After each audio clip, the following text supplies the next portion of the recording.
l'Université de Dakar, devenue Université Cheikh Anta Diop de Dakar, UCAD, a formé les premiers cadres africains, originaires principalement des anciens territoires de l'AOF et de l'AEF, mais aussi d'ailleurs. Ces diplômés des années 1950 à nos jours ont occupé ou occupent encore de hautes fonctions, aussi bien dans leurs pays respectifs que sur le plan international. La Fondation UCAD a été mise sur pied avec l'ambition de mobiliser et d'impliquer son vivier de diplômés organisé en un réseau fort d'alumni pour constituer autour de l'alma mater, la mère nourricière, une communauté d'intelligence et de synergie afin de conforter l'UCAD dans une position d'excellence au service de l'Afrique. Dans cette perspective, la Fondation et le comité mis sur pied par les tout premiers diplômés de l'UCAD, promotion 1950-1960, dénommé Comité d'initiative des anciens, ont initié un événement majeur intitulé Homecoming, ou Retour des anciens à l'UCAD, Delsinanu en Wolof. Il s'agit de faire revenir à l'université les diplômés ou alumni des différentes générations, toutes disciplines confondues. Cet important événement aura lieu du 1er au 5 décembre 2018 à Dakar, conjointement avec la célébration du centenaire de la faculté de médecine, de pharmacie et d'odontologie. Le retour des anciens à l'UCAD, à travers le Homecoming, sera un moment fort de retrouvailles et d'émotion, ainsi qu'une opportunité pour revivifier l'esprit de Dakar Fan dans son rôle de creuset d'intégration africaine. Cette manifestation verra la participation de nombreux alumni de la sous-région ainsi que de hautes personnalités de plusieurs pays, États membres de l'UEMOA et de la CEDEAO, Comores, Congo, Gabon, Maroc, Mauritanie et j'en passe. 3 chefs d'État y sont attendus, notamment le président de la République du Sénégal, M. Macky Sall, qui est le parrain du Homecoming, le président Ibrahim Boubacar Keïta du Mali et le président Patrice Talon du Bénin. Mais qui est alumni de l'UCAD? Qui est ancien étudiant de l'UCAD? Ce sont tous nos diplômés. Mais au-delà des diplômés, tous ceux qui ont été une seule fois inscrits à l'université Cheikh Anta Diop de Dakar. Mais également, tous ceux qui ont eu le baccalauréat sénégalais. Le baccalauréat étant le premier diplôme de l'enseignement supérieur organisé par l'université Cheikh Anta Diop de Dakar. Donc toute personne ayant obtenu le bac au Sénégal est de fait un étudiant de l'UCAD qui lui délivre son premier diplôme de l'enseignement supérieur, quelle que soit par ailleurs l'université où il va poursuivre ses études. Et nous comptons mobiliser tous ces anciens étudiants, mais aussi les amis de l'UCAD,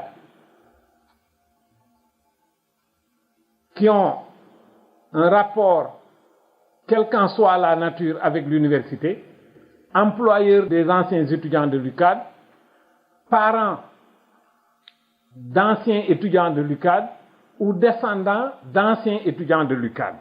C'est tout cela que nous appelons les alumni et les amis de l'université que nous comptons mobiliser, que nous avons envie de revoir dans l'enceinte de cette université pendant cette période du Homecoming du 1er au 5 décembre 2018. Le Homecoming sera également l'occasion d'un débat critique, d'un bilan lucide du chemin parcouru depuis la création de l'Université de Dakar et d'un questionnement sur les nouvelles missions de l'université africaine face aux défis actuels et futurs du continent. Il sera également ponctué d'activités sportives, festives et culturelles, tournois de basket, galas de démonstration d'arts martiaux, randonnées pédestres, fête de l'unité africaine, gastronomie. Cette fête sera déclinée sous la forme de gastronomie, costumes traditionnels, exposition d'artisanat africain. L'objectif est de rendre ces moments de retrouvailles inoubliables et de déclencher ainsi le processus de retour périodique à la maison mère UCAD. Quant au colloque du centenaire de la faculté de médecine, de pharmacie et d'odontologie, sur lequel M. le doyen reviendra tout à l'heure, il s'agira d'examiner le siècle d'histoire qui part de la création de l'école africaine de médecine en 1918 à la FMPO d'aujourd'hui, pour en faire le bilan et dégager les perspectives de la formation médicale en Afrique. Le centenaire a comme parrain feu le président Félix Houphouët-Boigny, ancien président de la Côte d'Ivoire, diplômé de l'école africaine de médecine. Enfin, l'événement offrira l'opportunité de collecter des fonds lors du dîner de gala prévu le lundi 3 décembre 2018 à partir de 19h sous la présidence de Mme Henriette Dagri-Diabaté, grande chancelière de l'Ordre national de Côte d'Ivoire, au King Fahd Palace, pour donner à la Fondation les moyens de ses ambitions premières, notamment la réalisation de ses grands projets au profit de l'université Cheikh Anta Diop de Dakar.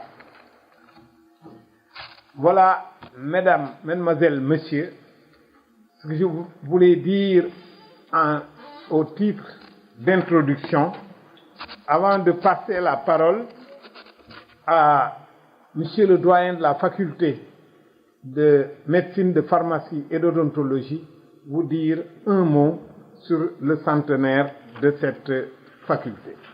Les deux événements que sont le homecoming et le centenaire de la faculté vont se dérouler dans cette période du 1er au 6 décembre 2018. La faculté de médecine, l'école de médecine de Dakar, a 100 ans, parce que c'est en novembre 2018 que le décret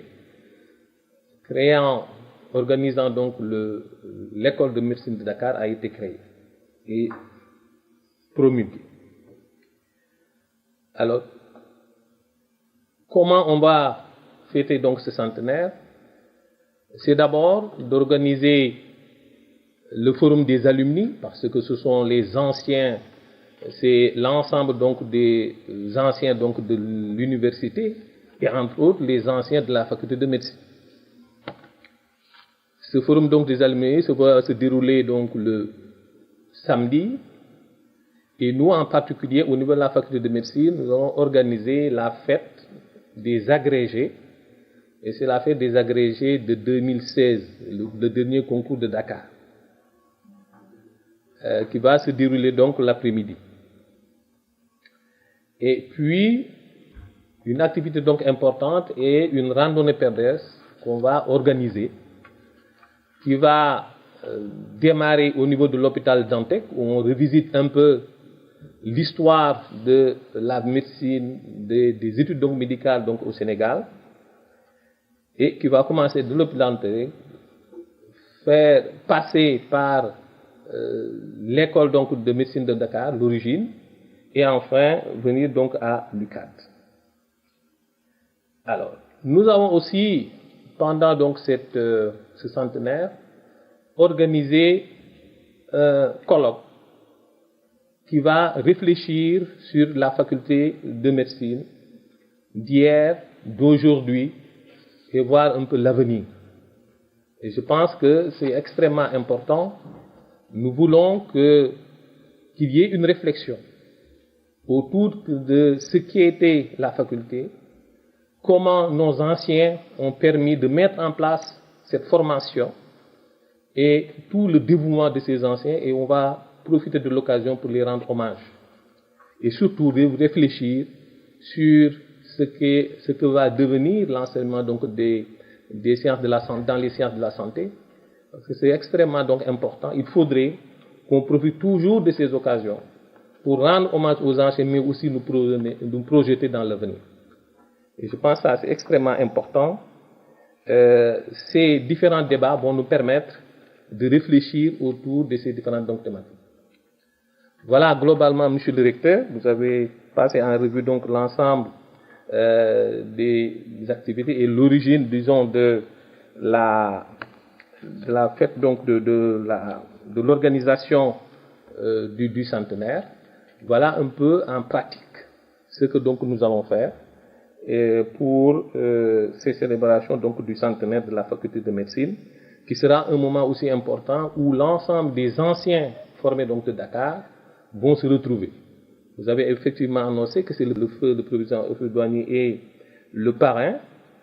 La fondation Houphouët-Boigny va venir animer une activité pendant toute une après-midi pour un peu revisiter, surtout parler donc du parrain globalement, et ça sera un moment important donc d'échange, parce que le professeur Houphouët-Boigny est l'un des premiers sortis de l'école de Dakar en particulier. Donc voilà un peu, Monsieur le Recteur, c'est ce que je voudrais compléter par rapport à ce que vous avez, votre mot introductif. Donc je vous remercie. Si je dois commencer par exemple par les activités citoyennes, la Fondation a participé à plusieurs campagnes de nettoiement de l'université. Vous le savez, le campus de l'université est énorme. Il est difficile à chaque fois de procéder à un entretien partout où il se doit, que ce soit le campus pédagogique ou social. Et à chaque fois que des actions de nettoiement ont été initiées, la Fondation était présente. La Fondation a également participé à l'aménagement des jardins de l'université, notamment en participant à la création de mobilier de jardin à partir de pneus recyclés, pour donner également aux étudiants une sorte de sentiment éco-responsable, un comportement éco-responsable vis-à-vis de leur environnement. Je pense que si on arrive d'ailleurs à recycler tous les pneus en siège, ils n'auront plus de matériaux pour brûler dans la rue là, quand ils font les mouvements.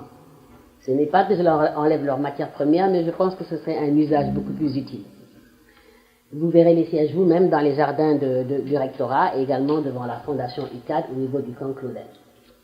La fondation a également travaillé à beaucoup de campagnes de dépistage de la drépanocytose, du diabète, et donné des kits également à des étudiants atteints de ces maladies pour leur prise en charge médicale. Nous avons beaucoup travaillé avec également l'université dans tout ce qui est distribution de produits antiseptiques à l'époque où nous avions cette pandémie à virus de l'épidémie à virus Ebola. La Fondation a distribué beaucoup de bourses, des bourses d'appui à des étudiants en situation de précarité. Nous avons également aidé beaucoup de jeunes filles, des jeunes filles mères, des jeunes filles handicapées, des jeunes filles en difficulté à reprendre leurs études après des passes difficiles, et cela grâce aux bourses, une bonne dizaine que la Fondation a pu leur attribuer. Certaines ont pu réussir d'ailleurs leurs études, passer, je peux en citer une, qui a pu passer son doctorat en pharmacie et qui est aujourd'hui embauchée par la fonction publique, grâce cela à la bourse donc, que la Fondation a pu lui donner au moment où elle en avait le plus besoin. La Fondation travaille également, encore une fois, toujours dans le social, avec l'organisation régulière de Ndogu de solidarité, IFTAR, pendant le mois de Ramadan. Nous l'organisons et nous en profitons pour des thématiques, de discuter de thématiques de sensibilisation des étudiants sur la nécessité de pacifier l'espace universitaire.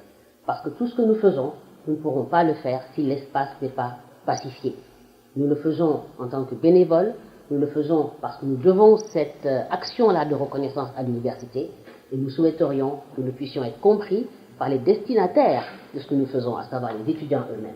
Parce que si l'espace n'est pas pacifié, nous ne pourrons non seulement pas continuer à travailler pour eux, mais aussi et surtout à convaincre les uns et les autres de venir nous aider dans notre travail donc d'appui à l'université. Au-delà de ces questions que nous avons prises en charge, il y a bien sûr des projets que nous avons pour la Fondation. Mais au-delà de la Fondation, ce sont en réalité des projets de l'université. Encore une fois, c'est une fondation universitaire qui travaille pour l'UCAD. Et parmi ces projets, ces grands projets que je vais vous citer, il y a tout d'abord la construction d'une polyclinique universitaire qui a déjà été construite. Elle est là.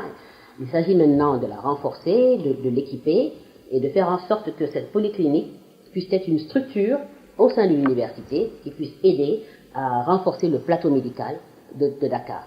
Donc la polyclinique universitaire demande environ 250 millions pour pouvoir être bien équipée et la fondation Satel a trouvé ses fonds. Tout à l'heure, monsieur le recteur a parlé du dîner de gala qui va être organisé le lundi 3 décembre, donc à la fin de la première journée d'ouverture du Homecoming au King Fahd Palace. C'est une soirée de levée de fonds pour pouvoir justement trouver les moyens nécessaires à la réalisation de ces grands projets. Premier grand projet, donc, la polyclinique universitaire, et qui va leur aider beaucoup de, n'est-ce pas, monsieur le doyen Sam, beaucoup de personnel de la faculté de médecine à y travailler, à y continuer leurs recherches, etc. Nous souhaitons également, d'autres grands projets, appuyer la recherche et la valorisation de ces résultats, parce que nous ne le savons pas assez. Je pense qu'au niveau de l'université, il y a un dispositif de recherche qui a été mis en place avec la création de 7 écoles doctorales. L'université a des spécialistes de très haut niveau et la recherche est particulièrement poussée, mais les résultats de la recherche ne sont pas valorisés. Or, ce sont des pans entiers, des niches possibles d'exploitation, aussi bien pour le secteur privé que pour tout investisseur, que de venir voir effectivement ces éléments de la recherche qui nécessitent donc d'être valorisés. Un autre projet que nous avons, très important, c'est le soutien à l'insertion professionnelle des étudiants. C'est un élément particulièrement important, puisque les statistiques au niveau national montrent que le taux de chômage des jeunes s'accentue chaque année. Et ce que nous voulons, c'est que les étudiants qui sortent de l'UCAD puissent trouver du travail rapidement et de la meilleure manière possible. Un travail qui correspond à leur formation, un travail qui correspond au niveau de leur formation. Donc nous travaillons à cela, et d'ailleurs il y a une initiative qui est également au sein de l'université qui s'appelle l'incubateur InnoDev, qui consiste à essayer d'aider les étudiants à réaliser des projets, des idées de projets qu'ils ont. Donc l'incubateur pourrait les aider à réaliser ces projets-là, et l'incubateur nécessite également beaucoup d'argent, 100 millions, pour ne citer que cela. Et la fondation Satel, avec cette levée de fonds que nous comptons organiser lors du dîner de gala, pouvoir atteindre un montant important de donations pour pouvoir financer ces projets-là. Je n'en ai cité que quelques-uns. Il y a toute une série d'actions, encore une fois, que nous voulons consacrer à la pacification, parce que c'est le maître mot. Si l'espace n'est pas pacifié, nous ne pourrons rien faire. Donc nous avons des partenaires qui sont prêts à nous soutenir pour ces actions de pacification de l'espace universitaire. Ça nous permet de faire certainement la transition vers peut-être la prochaine personne qui va prendre la parole et qui fait partie du comité d'initiative des anciens de l'université, génération 1950-60, qui ont accepté de nous accompagner dans ce homecoming, qui donnent de leur temps, de leur énergie, qui sont nos tontons et nos tatas, qui sont extrêmement dynamiques, engagés, et qui nous donnent l'exemple. Ils ont voulu revenir à l'université et nous appuyer, et je pense que ce sont des exemples. Le président de la République nous a reçus et nous l'a dit. Il compte sur eux pour pouvoir aider à la pacification de l'université. Voilà, c'est notre comité des sages. Comme partout en Afrique, vous le savez, nous avons besoin de sages. C'est sous l'arbre à palabre que les problèmes se règlent et se règlent encore. Et nous pensons que nous devons encore pouvoir compter sur ces personnes-là qui ont été de très hautes personnalités de ce pays, entièrement formées à l'université Cheikh Anta Diop, qui a été université d'excellence et qui devrait le rester. Nous sommes nous-mêmes purs produits de l'université. Nous avons fait tous nos enseignements ici. Je vous remercie, monsieur le recteur. Aujourd'hui, venir autour de la fondation et leur apporter toute notre expérience, tous nos savoir-faire, afin de faire de l'université de Dakar ou de refaire de l'université de Dakar un centre d'excellence. C'est ça l'objet de notre présence parmi les jeunes.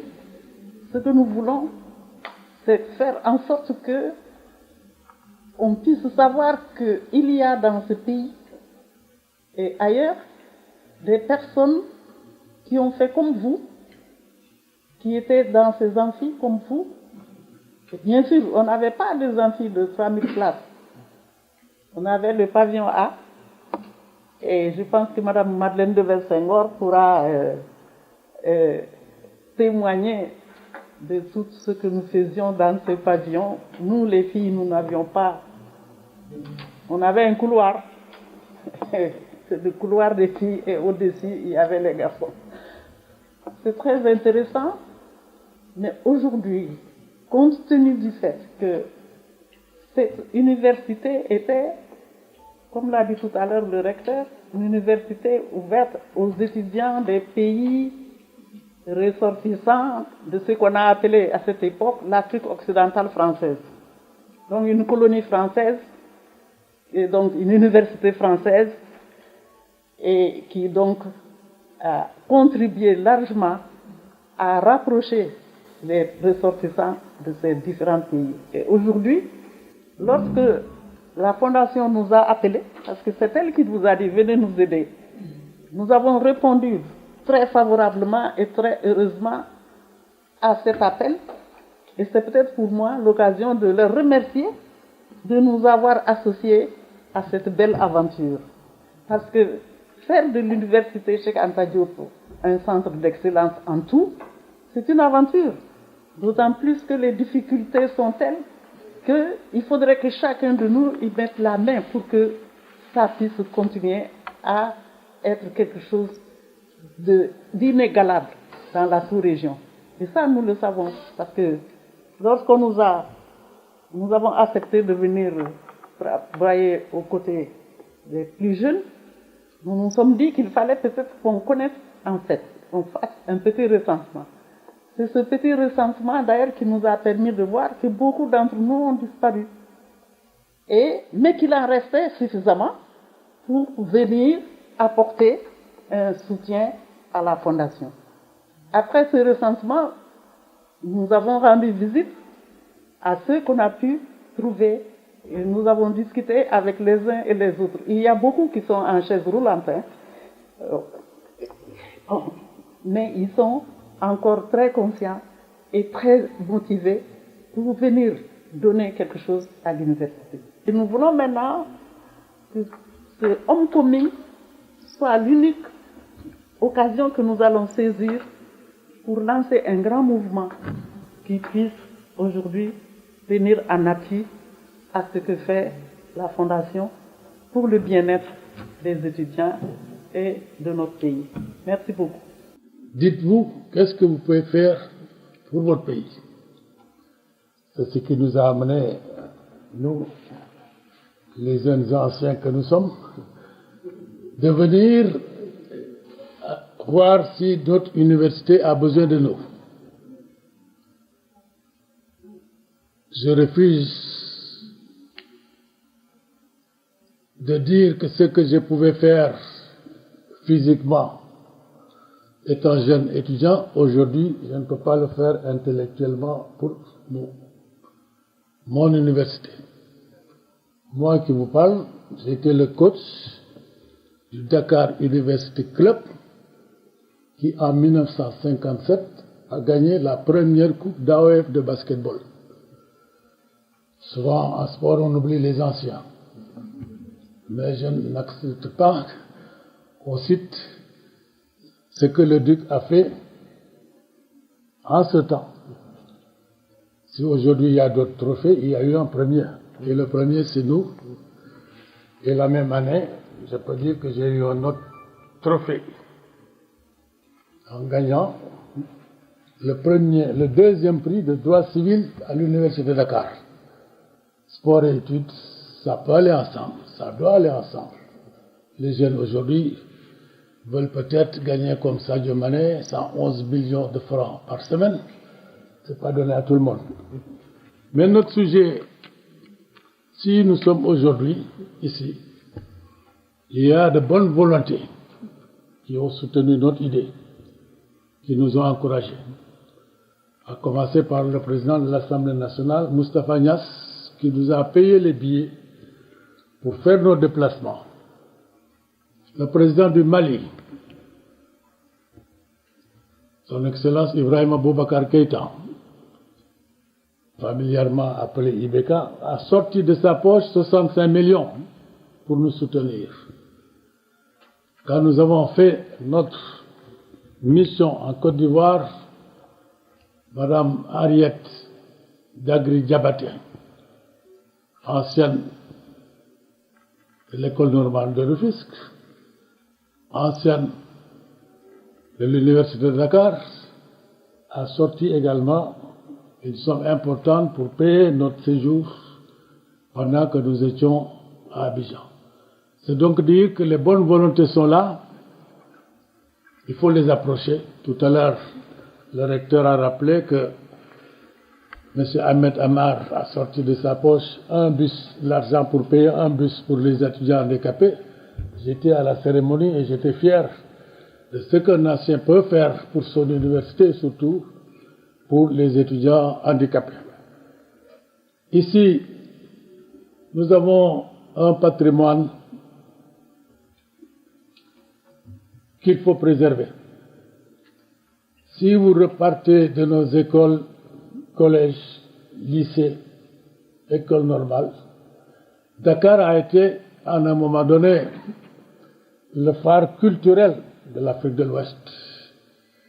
Le Bénin a eu 6 chefs d'État qui ont fait l'école normale, partie de Saint-Louis, après Gorée et Sébikotane. 6 chefs d'État sur les 8 qu'ils ont eu. Le Sénégal a eu 3. En dehors de Senghor, tous les chefs d'État du Sénégal ont été étudiants ou enseignants à l'université de Dakar. En Afrique, il y a énormément de cadres, bibliothécaires, médecins surtout, avocats, notaires surtout, qui n'ont connu que Dakar. La faculté de médecine de Dakar a été à un moment donné le seul établissement qui formait des docteurs, des professeurs. Madeleine et moi, nous sommes aujourd'hui parmi les anciens. Il y a plus anciens que nous, mais je peux dire anciens actifs, pour dire nous cherchons à aider notre université, nous cherchons à aider nos jeunes pour leur faire comprendre qu'on peut être fils de paysans, de pasteurs, de pêcheurs, de maraîchers, d'ouvriers et réussir. Le recteur et moi, nous savons ce que c'est cultiver l'arachide, cultiver le gadjanga, cultiver le mil, etc. Nous savons ce que c'est qu'aller chercher du bois pour allumer le feu pour apprendre dans les daras. Nous savons ce que c'est que tendre la sibyle pour aller quémander les mondes pour nos maîtres.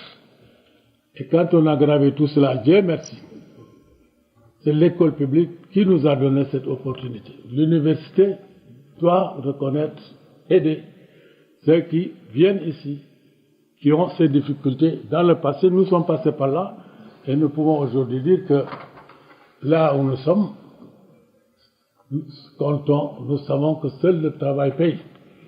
Le nom de père, le nom de la mère, ça n'importe pas.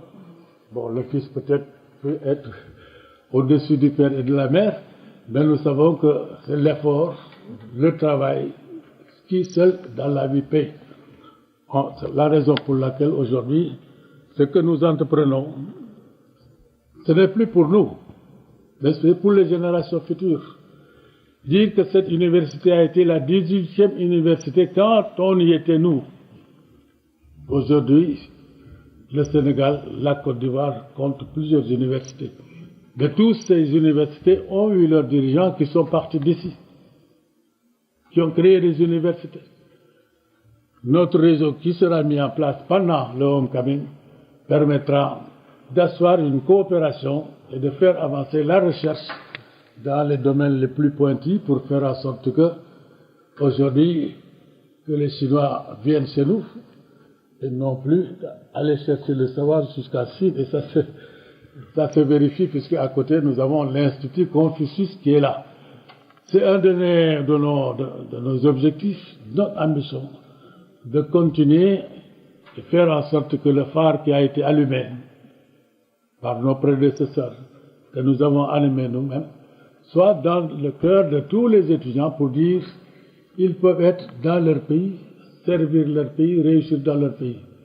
Et vous voyez bien que tout ce qui a été dit jusqu'à présent montre que ce fameux pavillon A, où tout a commencé, du côté de ce qu'on appelait à l'époque la route de Ouakam, devenue Cheikh Anta Diop, ce fameux pavillon A, si modeste, puisqu'il n'y avait que 5 ou 6 salles de classe, très peu d'étudiants, encore moins d'étudiantes, a pu aujourd'hui conduire à l'université Cheikh Anta Diop.